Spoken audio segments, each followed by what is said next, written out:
Hola, ¿qué tal? ¿Cómo estáis? En este vídeo vamos a hacer un pequeño repaso del tema 1, simplemente para que veáis un poco en líneas generales qué es lo que hemos visto en el tema, qué es lo más importante y cómo podemos relacionar la teoría que hemos trabajado con cada uno de los ejercicios o qué tipos de ejercicios se os pueden pedir que hagáis relacionados con cada concepto de la teoría. Comenzábamos este tema hablando de las potencias de exponente positivo, solamente pues viendo un poco la definición, qué significa eso de una potencia, por qué ponemos un exponente y qué significa ese exponente. Y a continuación nos íbamos a las propiedades de las potencias, que es esto que tenemos por aquí. Esto es súper importante. Es súper importante que lo tengáis claro y es súper importante que lo sepáis aplicar en cada uno de los ejercicios, porque esto es algo muy recurrente y que va a salir a lo largo de todo el tema. ¿Qué tipo de ejercicios podemos hacer para aplicar estas propiedades? Aunque ya os aviso que habrá un tutorial exclusivamente de las propiedades de las potencias, donde ya lo trabajaremos todo de una manera mucho más particular, pero para que os hagáis una primera idea, pues ejercicios de este tipo, ejercicios en los que nos piden reducir a una sola potencia, pues una expresión más compleja como esta de aquí, o una fracción, una división de potencias de la misma base, con bases distintas, etcétera.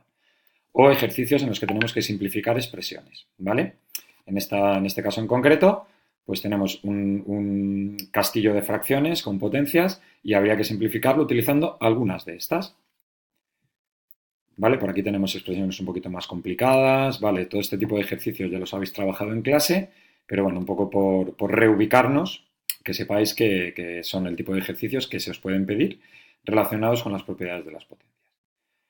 Después, vimos cómo se puede trabajar con aquellas potencias que tienen exponente negativo, como por ejemplo esta de aquí, 5 elevado a menos 3, y veíamos que era algo tan sencillo como darle la vuelta a esta expresión, es decir, formar una fracción que sea 1 dividido de la misma potencia con exponente positivo.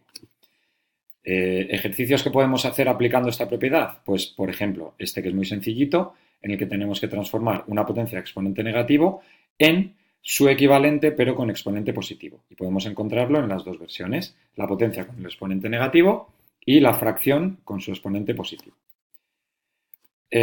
Seguido a esto, estuvimos viendo cómo trabajar con notación científica. Notación científica no es más que convertir números que tienen muchos ceros, tanto a la derecha, como en este caso de aquí, como a la izquierda, en este caso de aquí, en números que tengan una potencia de 10, pero que sean más manejables a la hora de trabajar.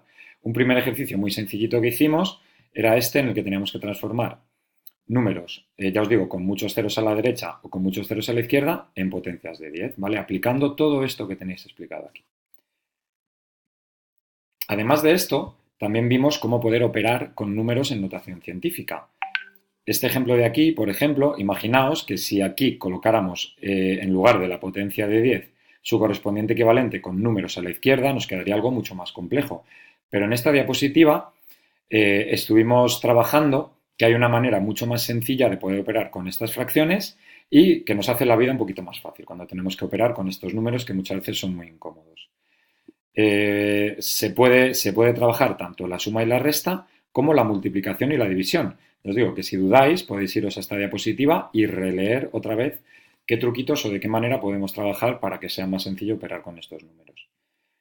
Después dejamos un poco de lado las potencias y nos fuimos al tema de raíces. Raíces y radicales, ¿vale? Son términos equivalentes. Cuando hablamos de radicales estamos hablando también de raíces, que pueden ser raíces cuadradas o raíces que tengan un índice algo mayor. Sabéis que el índice es este numerito que se coloca aquí y que nos dice el tipo de raíz que es, que puede ser cúbica, que puede ser cuadrada, que puede ser una raíz cuarta, quinta, sexta, ¿vale? Pues hasta ahí podemos ir aumentando el valor del índice.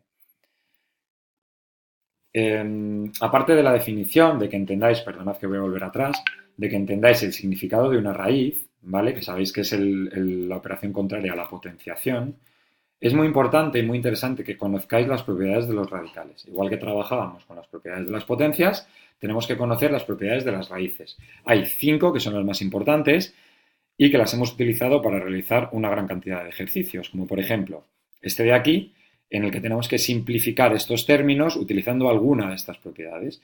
Y por simplificar, ¿qué entendemos? Pues llegar a un término que sea más sencillo, ¿vale? Un término en el que haya menos cantidad de números o de cifras implicadas. Hay ejercicios muy sencillitos como este primero, ejercicios un poquito más complicados en los que ya vamos incluyendo pues multiplicaciones, divisiones de raíces, ¿vale? Y que con la ayuda de estas propiedades siempre vamos a encontrar alguna que nos ayude a hacer estos términos más sencillos.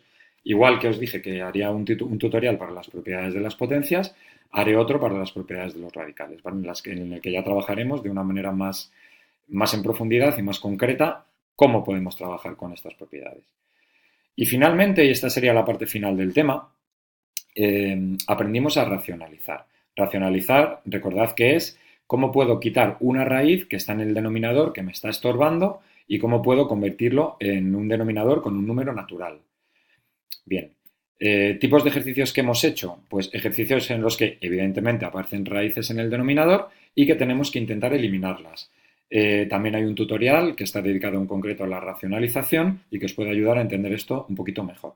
Cuidado porque en este tipo de ejercicios se pueden combinar la utilización de propiedades de los radicales, como por ejemplo aquí, y unido a la racionalización, ¿vale? Para que podamos convertir este denominador en un denominador más sencillo en el que no haya raíces y en el que simplemente haya números naturales, ¿de acuerdo?